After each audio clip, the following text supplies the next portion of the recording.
recibo a Alberto Tavira y a su cuna de grillos que viene filosa y sangrienta esta semana. ¿Cómo estás? Encantado, mi querida Moni, como cada viernes. Pues hablando de la perla de la semana. Oye, pero hoy sí bueno, traes la perla de la corona. La perla de la corona y no precisamente de la monarquía británica, sino de la monarquía mexicana. Porque fíjate que el próximo 4 de marzo, mi querida Moni, el próximo miércoles, se cumplen 10 años de que se reformó la ley para que se pudieran casar en la Ciudad de México, tanto parejas de lesbianas como parejas de gays. Ajá. Entonces, en este sentido y con esta conmemoración en el matrimonio civil igualitario, hicimos un recuento de las personas que contrajeron nupcias el 4 de marzo. No es exactamente el 4 de marzo, Moni, fue 7 días después de que finalmente se decretó la ley, se promulgó, entró en vigor, que entró en vigor el 4, sino el 11, y entonces hicimos un recuento de las personas, hombres y mujeres, que en esa primera boda ahora se dedican al ámbito político. Y por ejemplo, aquí en la imagen estamos viendo a la activista Lol King Castañeda y su esposa Judith Vázquez, son la pareja de la izquierda, quienes de alguna manera se están dando un beso, vestidas de blanco, con su ramo en los brazos, y ellas de alguna manera habían venido impulsando la agenda del matrimonio igualitario, de alguna manera habían sido activistas, y actualmente Judith trabaja en la Secretaría de Energía, en una de las direcciones, y Lol King en la Secretaría de Gobernación. Entonces, están activos, servidores públicos, etcétera, pero lo más interesante que ahora sí que ellas llegaron primero que la pareja de lesbianas del lado derecho, y por lo tanto se convirtieron en el primer matrimonio de lesbianas, no solo en México, sino en toda Latinoamérica. Fíjate, es un dato muy interesante sobre Lol King y Judith.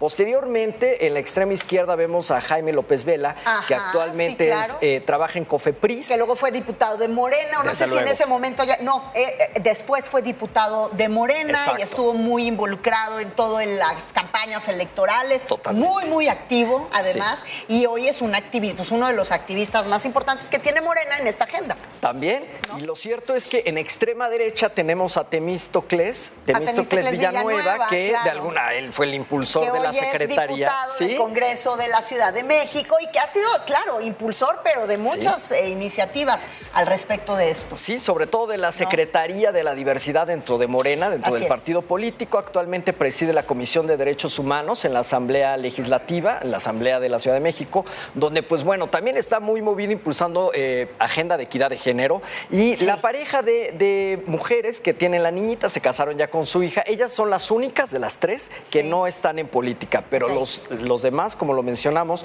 no solamente ocupan cargos en el servicio público, sino que han impulsado la agenda del matrimonio igualitario, que en estricto sentido, Moni, y te lo voy a decir, el 21 de diciembre de 2009 es cuando los diputados de la Asamblea del Distrito Federal votaron, levantaron su mano. Por eso, el año pasado, en el 2019, el canciller Marcelo Ebrard celebró que fuera el 10º aniversario de esta reforma a la ley. Bueno, pero entró en vigor hasta el 4 de marzo. Así es. Hay que recordar que fue precisamente el hoy canciller Marcelo Ebrard, en su calidad de jefe de gobierno en la Ciudad de México, el primer gran impulsor de esta agenda en derechos para la comunidad LGBT en México, que se convirtió además en punta de lanza para América Latina. Pero todo este movimiento, porque se convirtió en un movimiento político, lo inició Marcelo Ebrard. Totalmente cierto. E incluso Marcelo Ebrard fue testigo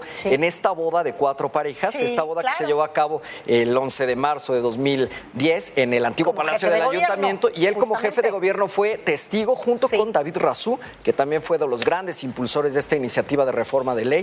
Y al mismo tiempo por ahí vimos que estuvo Leticia Bonifaz, que era consejera jurídica en aquella época, y por supuesto el presidente de la CNDH, Luis González Plasencia, entre otros testigos de honor. En aquella época es justamente cuando se crea, durante la administración de Marcelo Ebrard al frente de la Ciudad de México, COPRED, Consejo para Prevenir la Discriminación, que durante 8 años fue presidido precisamente por Jacqueline Loaz, que hoy es la directora de la Unidad de Género en Grupo Salinas.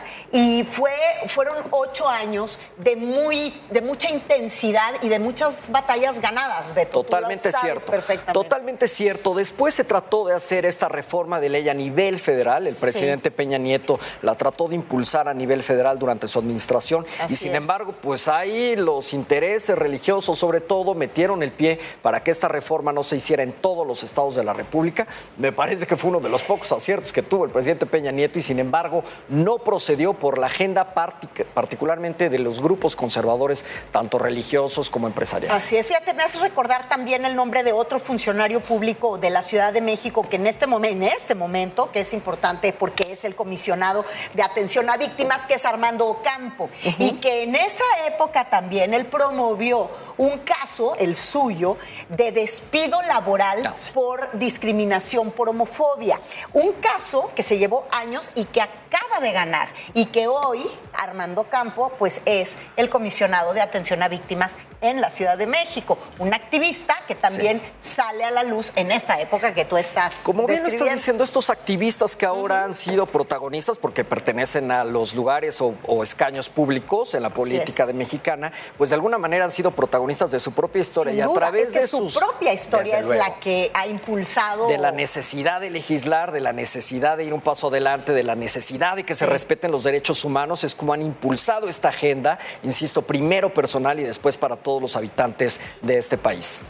Cuando eran solo parte de la organización civil, por eso nunca hay que minimizar, para aquellos que luego lo hacen, a la organización civil, porque la sociedad organizada puede tener grandes alcances, y en unos días más lo vamos a volver a ver.